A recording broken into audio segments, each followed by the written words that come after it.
एवं सपाटी एवं प्यारे अनुज, आप सभी को सादर प्रणाम एवं अभिनंदन करता हूँ।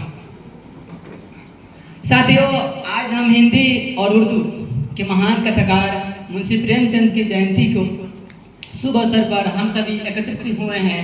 उनके स्मृतियों को श्रद्धापूर्वक नमन करते हुए मैं उनकी प्रसिद्ध कहानी कफन पर अपनी बात करूंगा। उससे पहले उनकी कुछ प्रमुख रचनाएं हैं, उन पे मैं बात कर लेता हूँ, उसके बाद रुकाऊंगा। उनकी प्रसिद्ध उपन्यास जैसे कायाकल्प, सेवा सदन, रंगभूमि, निर्मला, गोदान आदि लगभग 1.5 दर्जन से अधिक उपन्यास लिखे। उन्होंने 3 महत्वपूर्ण नाटक लिखी, जिसमें पहला है संग्राम, करबला और प्रेम की वेदी। उन्होंने अंतिम निबंध संग्रह लिखते हैं महाजनी सभ्यता, अंतिम व्याख्यान साहित्य का उद्देश्य, जो 1936 में प्रगतिशील लेखक की स्थापना होती है और उसकी अध्यक्षता प्रेमचंद ही करते हैं।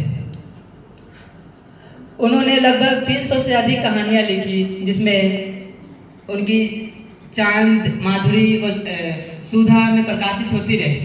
ये जो मैं कफन पर आता हूँ, ये कहानी सबसे पहले उर्दू में जमाना पत्रिका में दिसंबर 1935 में प्रकाशित होती है। उसके बाद हिंदी में अप्रैल 1936 में चांद पत्रिका में प्रकाशित होती है। ये कहानी की शुरुआत घीसू और उसके पुत्र माधव से शुरू होती है।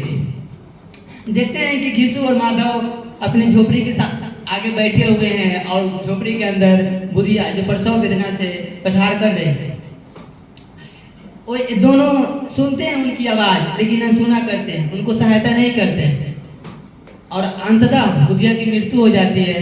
और समाज जब बुधिया बीमारी से पीड़ित रहती है तो कभी दवा के लिए पैसा नहीं देती है। जब उसकी मृत्यु हो जाती है तो वो लोग कफन के लिए पैसा देते हैं। दोनों घीसू और माधव जाते हैं और दोनों मिलकर पैसा को शराब पीते हैं और भोजन कर लेते हैं। साथियों, प्रेमचंद इस कहानी को केवल 2 पात्र के अनुसार नहीं दिखाते, उन्होंने समाज की विषमता, शोषण, गरीबी, इस सब पर व्यंग करते हैं।